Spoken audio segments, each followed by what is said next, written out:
नमस्कार, आप देख रहे हैं आर हिंदुस्तान न्यूज आनंद सक्सेना के साथ। अयोध्या में सप्तसागर कॉलोनी में प्रशासन द्वारा रात के अंधेरे में मनीष गुप्ता का मकान व विमलेश सिंह की बाउंड्री जबरन गिराए जाने के विरोध में पूर्व मंत्री तेज नारायण पांडे पवन जी ने मौके पर पहुंचकर पीड़ित परिवारों से मुलाकात कर उनसे पूरे प्रकरण को जाना व साथ खड़े रहने का भरोसा दिलाया। इसके मौके पर पूर्व मंत्री पवन पांडे ने कहा कि दोनों परिवारों की रजिस्ट्री है, दाखिल खारिज है और विकास प्राधिकरण से नक्शा पास है, फिर भी अवैध तरीके से योगी सरकार के अधिकारियों ने घर पर बुलडोजर चला दिया। अगर मकान अवैध था तो बैंक ने लोन कैसे पास किया, नक्शा कैसे पास हुआ, दाखिल खारिज कैसे हुई, इसमें लेखपाल की रिपोर्ट भी लगती है। मेरी सरकार से मांग है कि दोषी अधिकारियों पर कार्रवाई की जाए व पीड़ित परिवारों को उसके मकान की पूरी लागत दी जाए। पूर्व मंत्री पवन पांडे ने कहा कि समाजवादी पार्टी पीड़ित परिवारों के साथ खड़ी है और उनकी पूरी लड़ाई लड़ेगी।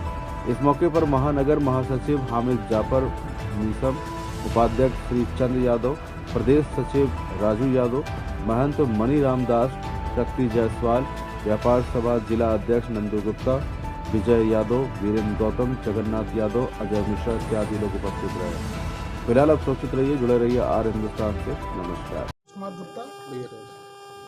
ये सप्तसागर कॉलोनी है और ये हमारे पीछे खड़े हैं संतोष गुप्ता, और ध्यान से देख लो, संतोष गुप्ता नाम है, गुप्ता जी हैं, और ये बगल में इनके श्रीमती मनीषा गुप्ता जी हैं। दोनों लोग मेरे बगल में खड़े हैं।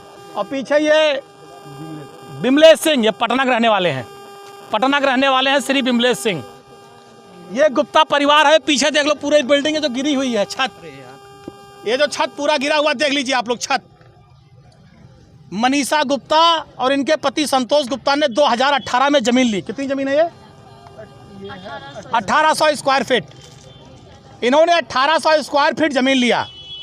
जमीन लेने के बाद उस जमीन का दाखिल खारिज कराया। दाखिल खारिज अयोध्या के अधिकारियों द्वारा तहसील में किया गया। उसके बाद इन्होंने बैंक का लोन लिया। बैंक मैनेजर द्वारा बैंक का लोन लिया गया और बैंक मैनेजर का कहना है कि हमने यहाँ पर जांच किया है, 30 वर्षों के पहले यहाँ कोई तालाब था ही नहीं, ऐसा बैंक मैनेजर ने बयान दिया है। उसके बाद इनकी इस ज़मीन पर जो बिल्डिंग इन्होंने बनाना शुरू किया, जो आप देख रहे हैं, जो योगी सरकार के बुलडोजर ने गिराया है बगैर किसी नोटिस के। 3 महीने से लगातार काम चल रहा था। 3 महीने से छत पड़ गई थी पहली, दूसरा ऊपर काम चल रहा था। इन्हें कोई नोटिस नहीं दी गई। इनका इस ज़मीन पर दाखिल खारिज है। विकास प्राधिकरण से पूरी तरह से नक्शा पास है। विकास प्राधिकरण का नक्शा किसने पास किया? योगी सरकार के अधिकारियों ने। जमीन का दाखिल खारिज किसने किया? योगी सरकार के अधिकारियों ने। योगी सरकार के अधिकारियों ने दाखिल खारिज किया। नक्शा किसने पास किया? योगी सरकार के अधिकारियों ने। लोन किसने किया? बैंक के मैनेजर ने। बैंक सरकारी किस बैंक से है? यूनियन बैंक, सरकारी बैंक है यूनियन बैंक। उसके बैंक के मैनेजर ने पास किया। और उसके बाद सुप्रीम कोर्ट का आदेश है कि बगैर किसी नोटिस से किसी के मकान पर बुलडोजर नहीं चलेगा। अभी कुछ दिन पहले सर्वोच्च न्यायालय ने आदेश दिया है। लेकिन पूछ लीजिएगा अभी आप गुप्ता फैमिली से, इन्हें कोई नोटिस नहीं दी गई। एक भी नोटिस, सिंगल नोटिस इनको नहीं दी गई। और कल रात में चोरों की तरह बुलडोजर लेकर आए और इनका पूरा मकान गिरा दिया। इनका पूरा मकान गिरा दिया। इन्हें कोई नोटिस नहीं। अगर इनकी ज़मीन गड़बड़ थी तो इनको नोटिस देते, ये कोर्ट जाते, मुकदमा लड़ते, अपनी बात करते। लेकिन ये तो हिटलर को फेल किए हैं भाजपा सरकार वाले, कि न कोई नोटिस देंगे, न कोई बात करेंगे, सीधे आएंगे बुलडोजर लेके मकान गिरा देंगे, जिसकी समाजवादी पार्टी निंदा करती है। क्या होना चाहिए? भारतीय जनता पार्टी की सरकार के जो ये अधिकारी हैं, जिन्होंने दाखिल खारिज कराया, जिन्होंने विकास प्राधिकरण से नक्शा पास कराया और जिन्होंने इसको गिराया बुलडोजर से, इन सब पर कार्रवाई होनी चाहिए। इन पर मुकदमा लिखा जाना चाहिए गुंडई का। इन पर मुकदमा लिखा जाना चाहिए मकान तोड़ने का। जितनी धाराएं लग सकती हैं सब पे मुकदमा होना चाहिए। और इन अधिकारियों से जुर्माना वसूल कर जितना गुप्ता फैमिली का नुकसान हुआ है उसकी भरपाई इन अधिकारियों के जेब से होनी चाहिए। ये हम लोग मांग कर रहे हैं। खून पसीने की कमाई से आदमी लोन लेकर मकान बनाता है, ईंटा गिट्टी मोरंग बालू सरिया लाता है, उसके बाद लेबर मिस्त्री का खर्चा अलग से देता है। ये भाजपा सरकार में वो लोग नहीं हैं जो गरीबों की ज़मीन को सस्ते में लेकर बेचकर पैसा कमा रहे हों।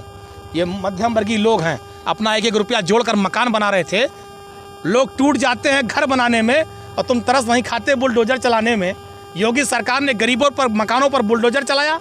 और ये बिमलेश सिंह पटना से आए हैं, करोड़ों की ज़मीन लिए हैं, इनका भी न कोई नोटिस, न कोई बयान, न कोई पर्चा, सीधे बुलडोजर।